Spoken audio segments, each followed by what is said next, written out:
Seja bem-vindo a esta série Atos dos Apóstolos de Lucas, o Espiritismo e a Mediunidade. Atos dos Apóstolos é uma continuação do livro de Lucas. É o segundo livro, mas é falando de Jesus agora pelo mandato dos apóstolos, dos discípulos. É um livro que quem conhece Espiritismo e mediunidade é muito mais fácil de entender, de compreender. E para o Espiritismo é muito importante, porque o Espiritismo é a volta do cristianismo. Então é muito importante que os próprios espíritos, centros espíritas, vejam como era que aquela comunidade inicial que estava ligado com Cristo agia, trabalhava, para que nós pudéssemos ter um modelo ideal de um centro espírita. Aquelas comunidades normalmente trabalhavam ensinando o Evangelho de Jesus.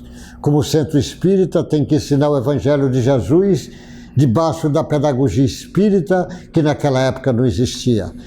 Porque só veio existir depois, porque Jesus depois disse que vai mandar o Consolador prometido para relembrar tudo. Então aqueles camaradas trabalhavam usando muita força da oração. Mas também eles trabalhavam naquelas casas primeiras, o fenômeno mediúnico, sobretudo para afastar espíritos, que é o fenômeno conhecido no Espiritismo como a desobsessão, que é tão bem estudado e bem analisado e compreendido por milhares e milhares de casas espíritas. Também eles trabalhavam com curas, por isso que nas casas espíritas normalmente tem trabalho de harmonização e curas. Eles trabalhavam também tratando aquelas viúvas, pessoas carentes, sofrido. Por isso que no centro espírita normalmente vai num ato de compaixão trabalhar com isto. Porque na realidade é como se fosse reviver o cristianismo através do espiritismo. Ele precisa entender isso. Ele diz: os enviados de Cornélio chegam a Jope. É essa a lição desse capítulo 10, versículo 17, que quem vai trabalhar isto é a tradução atualizada do Ferreira. Da Bíblia atualizada de Ferreira, que é que eu estou usando por ser a mais lida no Brasil. Apesar de eu aconselho quem nunca leu, leia o Evangelho traduzido por Haroldo Dutra. Belíssima tradução, vale a pena ler. Mas eu estou pegando esse já para alguém não alegar que é porque o Haroldo é espírita, que não tem nada. Ele faz uma tradução isenta da ideia do espiritismo, apenas fez a tradução. Então o título desse capítulo é Os enviados de Cornélio chegam a Jope. Enquanto Pedro estava perplexo sobre qual seria o significado da visão, lembra no capítulo anterior que o Cornélio tem uma visão, o Espírito diz para ele ir mandar e buscar em Jope o Pedro, o Simão Pedro, ele chama. E ao mesmo tempo, quando os homens estão chegando em Jope, Pedro tem uma visão daquele lençol branco que vinha com animais mais variados e mandava que ele comesse. E ele se recusa e a voz diz, não, tudo que Deus purificou não vem puro. E aí o Pedro, sem entender direito esta visão, a simbologia dessa visão.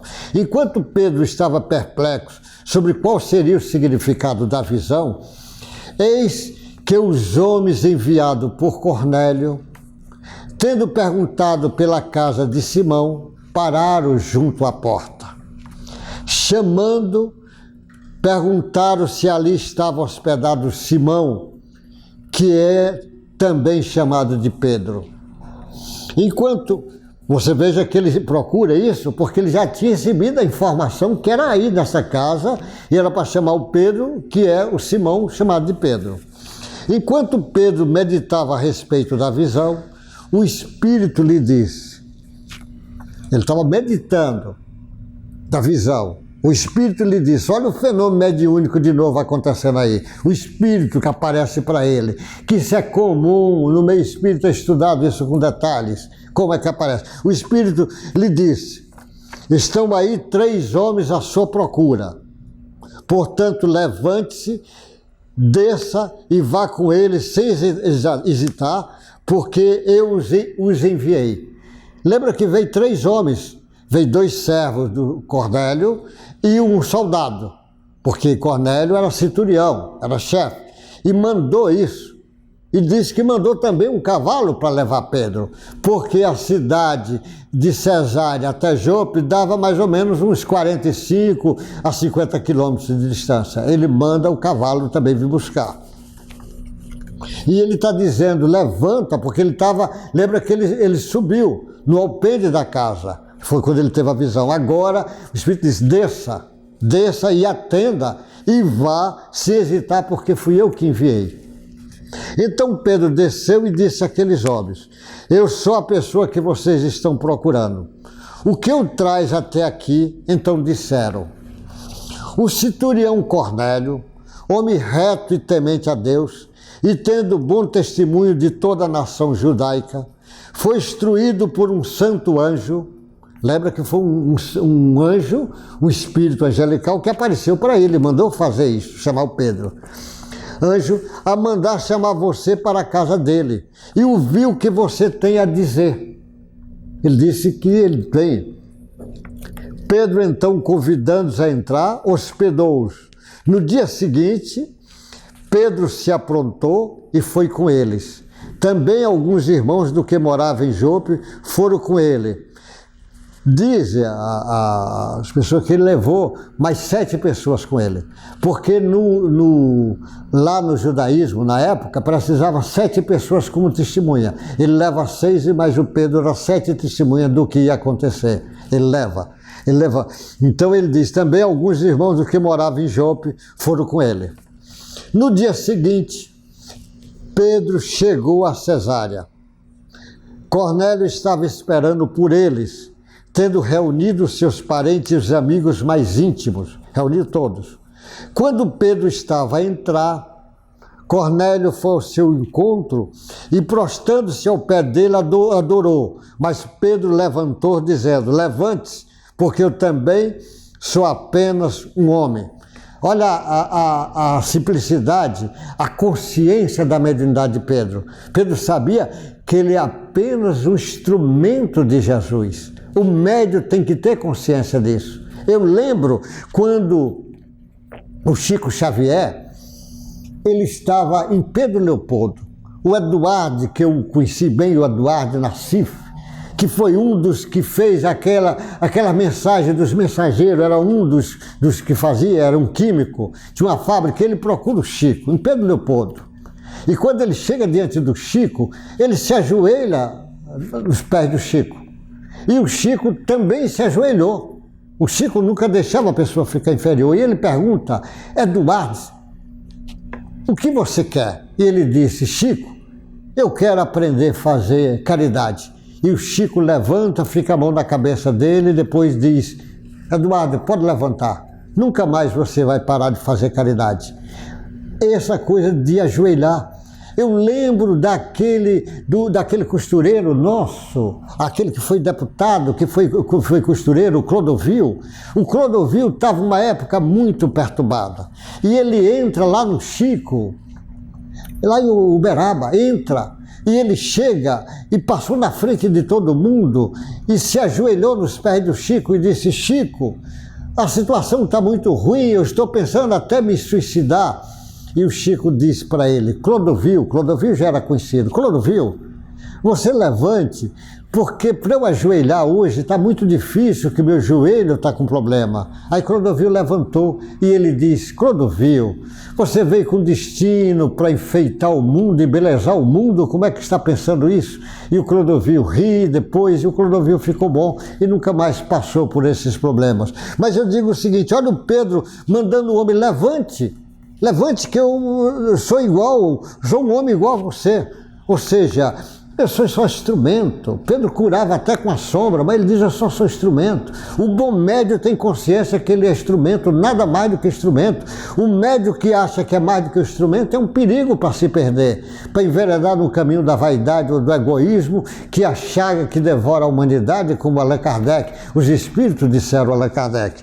Mas ele vai ainda falando com ele, Pedro entrou, encontrando muitos reunidos, a quem se dirigiu dizendo, ele, o centurião, estava lá, a família dele, os amigos mais próximos, todos ali, a família, que o Cornélio era um sujeito de paz, de amor, de fraternidade, fora de casa e dentro de casa, no seu trabalho como centurião, mas também no seu meio familiar, porque às vezes tem pessoas que ele é bom fora e é ruim dentro de casa. Não tem sentido. O médium tem que ser médium, instrumento de Deus aonde estiver. E ele diz, e ele se dirigiu àquela povo dizendo, vocês bem sabem que um judeu está proibido de se juntar a um gentil ou de entrar na casa dele. Mas Deus me mandou que não devo considerar ninguém impuro ou imundo. Por isso, uma vez chamado, vim sem vacilar. E agora pergunto, por que motivo vocês mandaram me chamar? Ele fala, por que motivo vocês mandaram me chamar? Cornélio respondendo, faz hoje 4 dias, mais ou menos por esta hora, às 3 da tarde, eu estava orando em minha casa. De repente, se apresentou diante de mim um homem vestido com roupa resplandecente, que disse, Cornélio, a sua oração foi ouvida e as suas esmolas foram lembradas na presença de Deus.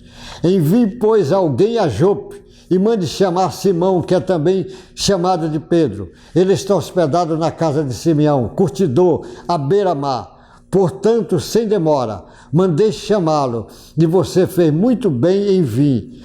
Agora estamos todos aqui na presença de Deus e prontos para ouvir tudo que o Senhor ordenar. Olha o fenômeno mediúnico se repetindo. E o Pedro chega ali naquela casa que não bate com o conhecimento do judaísmo, porque considerava aquele povo impuro, mas ele está dizendo, como Jesus está dizendo, que não é o coração, é o que sai do coração que contamina o homem.